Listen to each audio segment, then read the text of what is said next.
shooters shoot, cardiac Kemba be returning to Madison Square Garden. The four-time All-Star agreed to a buyout today. 2 years, $74 million remaining on his contract with the Thunder. Walker was traded to the Thunder by the Celtics back in June. Plans to sign with his hometown team, the Knicks, as soon as he clears waivers. That according to our Adrian Wojnarowski. The Knicks were one of the worst offensive teams in the NBA last season. They've set out to fix that this offseason. They've re-signed Derrick Rose, added Evan Fournier, and now Kemba Walker. The latter, again, has major history at the Garden. Since entering the NBA in 2011, Walker has the third highest scoring average by any MSG visitor who's played 15 games during that stretch. Only LeBron and DeMar DeRozan have higher totals. Kemba heading back home to the Big Apple. The Atlanta Hawks and forward John Collins agree to a 5-year deal worth $125 million. Atlanta coming off an Eastern Conference Finals run, and Collins was a major part. He's one of two players to average 15 points per game on 50% shooting and 40% from three over the last two seasons. The other, Kevin Durant. The Heat continue their offseason of moves, bringing back Victor Oladipo on a 1-year prove-it deal. The 29-year-old averaged just under 20 points per game last season in 33 games. Oladipo has dealt with major injuries since his breakout season in 2018. He played on 3 different teams last season and has played in just 39% of games over the last 3 years. You're a wizard, Spencer. A wizard. The Washington Wizards add Brooklyn Nets guard Spencer Dinwiddie in a sign-and-trade that will be worth 3 years and $60 million. The Nets will get picks and a trade exception in return. Dinwiddie played only 3 games with the Nets last season, requiring season-ending surgery to repair a partially torn right ACL. All right, how many times have I told you? Always follow the money. And the NBA money, that brings us to Bobby Marks, our insider, helping us understand some of today's moves. So the Knicks and Hawks, they finished the same records last season, the regular season. Had a really interesting first-round series. Trae Young, the bow at Madison Square Garden and all that. So Walker, he's going to the Knicks. Durability is a question. How do we feel about this move? Oh, I love it. I mean, if we're grading contracts as far as from a risk standpoint, I think there's like a 2% risk here. I like Kemba Walker at $10 million, and I like him at $36 million here. And as you see, we dubbed the Knicks team continuity in the offseason, right? They brought everyone back except Evan Fournier, and now we've got Kemba Walker here, and they had about $9.5 million to kind of just slide him in here. And when he goes in here, that's all your cap space, and you're a little bit over the cap there, but I'm a big fan of it. You've got Derrick Rose, you've got Emmanuel quickly back. I know he's got the knee issue that he had in Boston last year, but you don't have to play him 30 to 35 minutes a night. You can rehab him, get him back, sometime during the year, and I am a big fan of that signing there. He was the best available on the board once he took that $20 million buyout in Oklahoma City. Is this a sign that the Knicks as a franchise maybe have turned the corner like a few years ago? Are they able to pull off a Kemba Walker move? No, they wouldn't. If this was 2 years ago, Kemba Walker would be looking at other destinations. He'd probably be looking at the LA teams, Lakers, Clippers, maybe even Brooklyn going there as a backup. But I think there's some stability with this organization. Top 4 team last year. Leon Rose, their president, has done a terrific job, and Coach Tibbs is, Coach of the Year for a reason. Starting to turn the corner. Yeah. Continuity important in the NBA. We see so much movement, but Atlanta's able to keep Collins in the fold.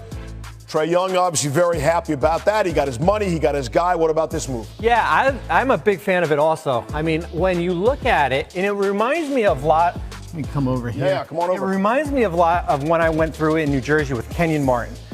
2004, Kenyon's a restricted free agent. We kind of drew a line in the sand a little bit. He goes to Denver. We go from the 3rd seed to the 8th seed. I mean, it can go quickly here with, your window kind of closed. And Collins, $25 million. They were a little bit over the salary cap, but they couldn't afford to lose him because he was irreplaceable from money standpoint. So when you slide him in there, they go back over. But they bring back the same roster that, lost in the conference finals here. So not a max number, but a solid 5 years, $125 million. Yep. We'll see those lessons learned on the court by Atlanta in the playoffs, see how they translate on the court come next season. Clearing waivers. Gentlemen, listen to this. Plans to sign with the New York Knicks. Sources telling our Adrian Wojnarowski. So, Max, let's start with you. What's your reaction to this news? It's a nice fit. He's he first of all from the area. Secondly, and that's not even first of all. First of all, he's a very good player. He's like a mini Kyrie Irving, but a good locker room guy, a leader, all that stuff. He's undersized, so there are defensive issues and all that. But there's a bigger issue here. For all the hype about the Knicks, they're now locked in long term to a team whose ceiling is the second round. We know they're not getting to a conference finals with this team. It's like a typical Tibbs team so far. But it'd be one thing if they had flexibility going forward.